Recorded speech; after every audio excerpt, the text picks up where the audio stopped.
Mr. Benjamin Netanyahu has met the families of hostages Evyatar David and Braslavski, expressing shock over new videos showing the hostages in extreme conditions. Netanyahu accused Hamas of starving hostages while blocking humanitarian aid to Gazans, calling it a Nazi-like abuse. Finance Minister Smotrich said Israel would not give in to emotional manipulation and vowed to fight Hamas with full force. Meanwhile, France called the hostage videos despicable and demanded their immediate release. Meanwhile, opposition leaders Lapid, Lieberman and Gantz have also called for global condemnation of Hamas, sharing images of the emaciated hostages to pressure world leaders. Gantz warned against recognizing a Palestinian state, calling it a reward for terror.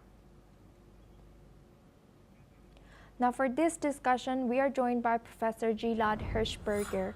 He's a political psychologist at Reichman University, joining us live from Israel. Thank you, Professor, for joining us today. Welcome to NewsX World. Now with growing internal division within Israel under the current government, how is Israel seeing, how is this covered in Israeli media about this hostages conditions that the images have shown? First of all, good morning to everyone. And of course, the hostage condition is something that is sending shockwaves across Israel, in spite of political divisions within Israel about whether now is the time to reach a deal and end the war, or whether we need to continue the war in order to defeat Hamas, if that's even possible.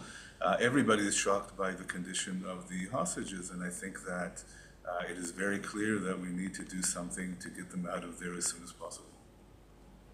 And Professor, now Israel is how does the Israeli government plan to respond to this internal pressure within Israel for the immediate release of hostages? So the political situation in Israel is quite complex.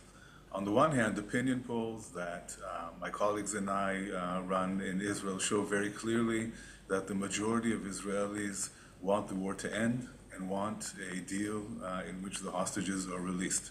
It's up to about 70% of Israelis who want this. But the Israeli government is influenced by the very extreme right-wing segments within the government, Smotrich and Itamar Ben-Gvir, and they have other visions and other plans.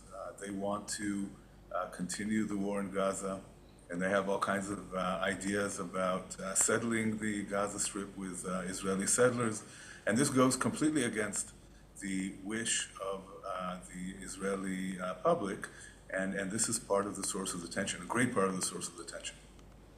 And Professor, do you believe that there's still possibility of a negotiated solution with Hamas?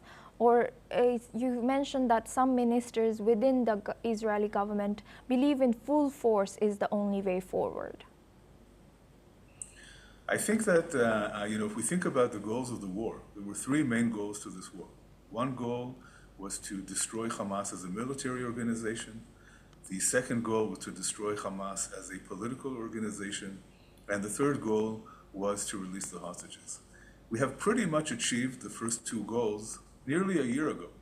So a year ago, we could have ended this war and released at least most of the hostages. I think at this point in time, there is no point in continuing the war.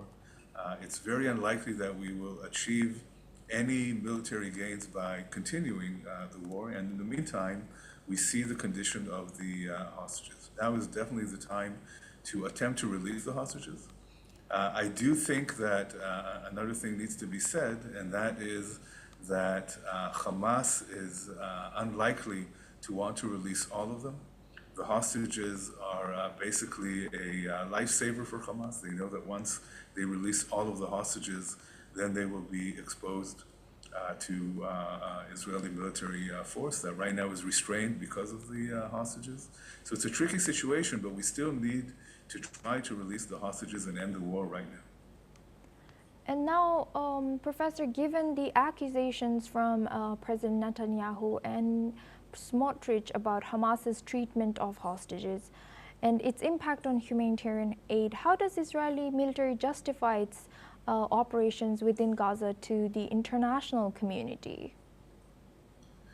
I think one thing that the Israeli government failed to consider and failed to understand is the motivations of Hamas. Hamas knows that it cannot defeat Israel militarily, but it can sway public opinion against Israel. And the humanitarian condition in Gaza and the hostage situation is something that Hamas is doing to manipulate international public opinion against Israel. They're doing it very successfully. The Israeli government has basically fallen into the Hamas trap.